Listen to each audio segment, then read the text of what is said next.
चलिए अब सवाल जवाब का सिलसिला शुरू करते हैं। राजकिशन कालरा जी हमारे साथ सहारनपुर से जुड़ रहे हैं। राजकिशन जी, क्या सवाल है आपका? हाँ, नमस्कार सर। जी।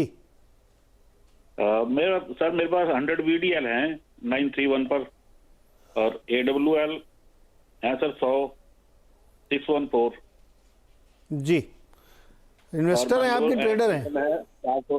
सर एक दो बताइए ना, बहुत पूरी लिस्ट मत बताइए।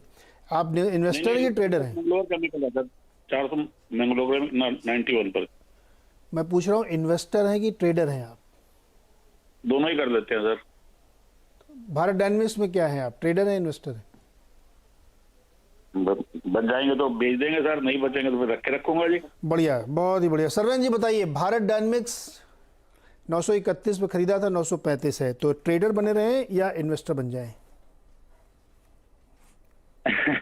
ये तो इनके दायरे पे डिपेंड करेगा, बट इन्हें दोनों तैयार हैं ये, राजकिशन जी। नहीं, रिस्क तो है बाजार में। देखिए नीरज जी, बाजार में रिस्क आया हुआ है। तो अगर हम 17,400 निफ्टी की बात कर रहे हैं सपोज, तो ऐसा तो नहीं है कि उसमें आउट परफॉर्मिंग कैटेगरी का स्टॉक मुझे दिख रहा है कि गिरते हुए बाजार में चल पाएगा।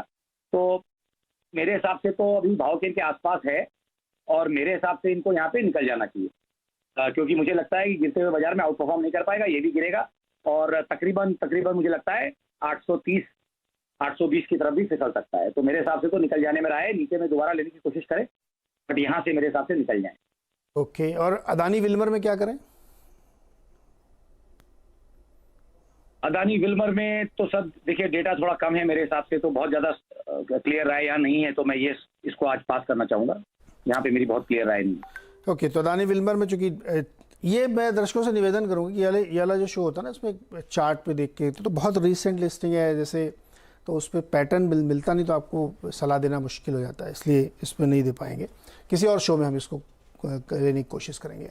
चलिए अब हम एक बड़ी खबर की तरफ चलते हैं। जो अभी हमने जिक्र किया कि वोडाफोन में एक खबर है, और हमारे जो दिल्ली के सहयोगी हैं जो कंपनी को, सेक्टर को करीब से कवर कर रहे हैं, असीम भाई बताइए क्या खबर आ गई है? देखिए, वोडाफोन आइडिया में सरकार ने कहा था कि इक्विटी खरीदेगी, और इस डिसीजन को भी 1 साल हो चुका है, लेकिन अभी तक सरकार ने इक्विटी नहीं खरीदी है। तो हमें सूत्रों के हवाले से जानकारी मिल रही है, मंगलवार को कुमार मंगलम बिरला ने जो टेलीकॉम मंत्री अश्विनी वैष्णव है उनसे मुलाकात की, उनसे कहा कि आप इक्विटी खरीदने में जल्दी कीजिए, क्योंकि सारी मंजूरियां जो है सरकार ले चुकी है, लेकिन अभी तक इक्विटी खरीदने को लेकर के फाइनल फैसला नहीं हुआ है। क्योंकि सरकार ये चाहती है कि कंपनी पहले खुद दिखाए, कि कंपनी इसमें प्रमोटर्स खुद दिखाए कि वो इस कंपनी में इंटरेस्टेड है, इसमें इन्वेस्ट करना चाहते हैं। जब कैबिनेट ने ये फैसला लिया था, तब प्रमोटर ने सरकार को एश्योर किया था कि सरकार का प्रमोटर्स इस कंपनी में करीब 10,000 करोड़ रुपए का निवेश करेंगे, लेकिन अभी तक वो निवेश करने को नहीं, देखने को नहीं मिला। तो ऐसे में सरकार ने अभी इक्विटी खरीदने की जो सारी योजनाएं हैं उसको ठंडे बस्ते में डाल दिया। और मंगलवार को जब ये मुलाकात हुई दोनों के बीच में, बैठक में, बातचीत में, जो मैं सूत्रों के हवाले से जानकारी मिल रही है कि डिस्कशन हुआ कि सरकार इक्विटी क्यों नहीं खरीदी है, तो सरकार ने प्रमोटर्स को सीधे सीधे साफ शब्दों में कहा, जब तक प्रमोटर इस कंपनी में इन्वेस्टमेंट नहीं करेंगे तब तक सरकार इक्विटी जो है नहीं खरीदेगी। तो कुल मिलाकर के वोडाफोन आइडिया में सरकार का इक्विटी खरीदने का प्लान जो है वो डिटेल हो सकता है। 2 सवाल और असीम। एक तो मुझे बताइए, आप बहुत लंबे तजुर्बे के साथ इस सेक्टर को कवर कर रहे हैं, इस कंपनी को ट्रैक कर रहे हैं, क्या आपको लगता है कि अब ये ठंडे बस्ते में नहीं, ये हमेशा हमेशा के लिए चला गया, सरकार का कोई इरादा नहीं लेने का? देखिए, जब मंगलवार को बैठक हुई तो उसमें प्रमोटर्स नॉन कमिटल थे, यानी कि उन्होंने कोई भी आश्वासन सरकार को नहीं दिया कि वो प्रमोटर्स जो है कंपनी में इक्विटी डालेंगे। खासतौर पे कि कुमार मंगलम बिरला पहले ही कह चुके हैं कि there is no use of putting good money after the bad money. तो उसके बाद लगता नहीं है कि प्रमोटर्स इस कंपनी में ज्यादा इक्विटी इंक्लूजन करने की तैयारी कर रहे हैं। कंपनी पिछले 2 साल से इन्वेस्टर ढूंढने की कोशिश कर रही है, लेकिन कंपनी को अभी तक इन्वेस्टर जो है नहीं मिला है। इन्वेस्टर ये चाहते हैं कि पहले सरकार इक्विटी खरीदे, उसके बाद ही वो वहां पर अपना हाथ लगाए, लेकिन सरकार ये चाहती है कि पहले प्रमोटर्स इक्विटी इंक्लूजन करे, उसके बाद सरकार जो है सरकार इक्विटी खरीदे। तो कुल मिलाकर के एक ये डेडलॉक जो है पिछले 6 महीने से बना हुआ है। तो सूत्रों के हवाले से जानकारी मिल रही है कि मई में सारे अप्रूवल सरकार ने ले लिए थे, सेबी का अप्रूवल आ गया था, फाइनेंस मिनिस्ट्री का अप्रूवल आ गया था, लेकिन उसके बावजूद ये डेडलॉक जो है अभी तक बना हुआ है, आगे कोई बातचीत नहीं बढ़ी है। तो कुमार मंगलम बिरला यही चाहते थे कि मिलकर के इसको इश्यू को सॉर्ट आउट किया जाए, लेकिन अभी तक ये इशू वहीं का वहीं स्टैंड कर रहा है।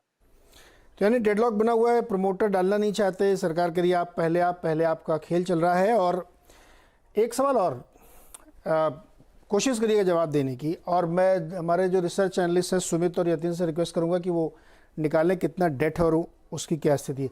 ये जो बहुत कोई ऐसी संभावना है कि ये डेट वेट नहीं दे पाएंगे तो और मुश्किल खड़ी होगी बैंकों के लिए, तमाम कंपनीज के लिए? देखिए, अगर गोल्डमैन सैक्स की रिपोर्ट की बात करूं तो कंपनी को सितंबर तक 6600 करोड़ रुपए का शॉर्टफॉल होगा, यानी कि वो बैंकों की पेमेंट नहीं कर पाएगी। कुछ पेमेंट्स कंपनी की जनवरी और फरवरी में भी ड्यूज है। अगर सरकार अगले 1 से 2 महीने में इक्विटी नहीं खरीदती है तो यहाँ पे डिफॉल्ट होने का भी खतरा है। तो वही कुल मिलाकर के डिस्कशन इसी बात पर है कि सरकार जल्द से जल्द इसके अंदर इक्विटी खरीदे, लेकिन सरकार की तरफ से अभी तक कोई कमिटमेंट देखने को नहीं मिला या कोई मूवमेंट नहीं देखने को मिली है, ना ही प्रमोटर्स की तरफ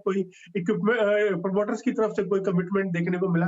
तो कुल मिलाकर के डेडलॉक जहां से शुरू हुआ था वहीं का वहीं बना हुआ है। अब देखना होगा कि कंपनी किस तरह के आगे स्टेप्स जो उठाती है, क्योंकि 2 साल से कंपनी लगातार कोशिश कर रही है, लगातार उनके सीईओ बोल रहे हैं कि हाँ हम इन्वेस्टमेंट लेकर के आएंगे, इन्वेस्टमेंट आ रही है, लेकिन 2 साल से कोई भी प्रोग्रेस देखने को नहीं मिला। तो आगे चल करके थोड़ी सी मुश्किलें कंपनी के लिए बढ़ सकती है। ओके, तो कंपनी के सामने बड़ी मुश्किल है, डिफॉल्ट भी हो सकता है, ऐसा रिपोर्ट में लिखा हुआ है और बता रहे हैं असीम। तो और ये डेडलॉक अगर नहीं टूटा तो बहुत मुश्किल होगी और इसके फिर रिपल इफेक्ट्स होंगे, बैंक्स की तरफ भी ये आंच पहुंचेगी। तो कुल मिला के खबर ये है कि वोडा आइडिया में सरकार इक्विटी खरीदने रही, ठंडे बस्ते में है, प्रमोटर पैसे डाल नहीं रहे हैं, आगे डिफ़ॉल्ट होने के खतरे हैं, ये सिचुएशन बनती हुई दिख रही है। असीम बहुत शुक्रिया, और आप इसको और ट्रैक करते रहिए कि कितना डेट इसमें है। जैसे यतिन ने मुझे लग रहा है एक खबर मुझे भेजी है, total gross debt excluding lease liabilities and including interest cost, मतलब जो ग्रॉस डेट है उसको अगर हम छोड़ दें तो 30 तारीख तक इनका जो है तकरीबन 1366 बिलियन रुपीज़ है। लाखों में बन रहा है, लाखों में।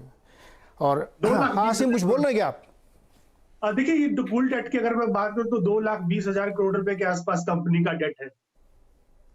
तो बहुत ही मुश्किल है कि यहाँ से कंपनी जो है वापस आ सके अगर सरकार इक्विटी नहीं खरीदती है। 2,20,000 करोड़ का डेट है और कंपनी नहीं चुका पाती है, जिस तरह की स्थिति बन रही है उसमें डिफॉल्ट होना संभव एकदम है।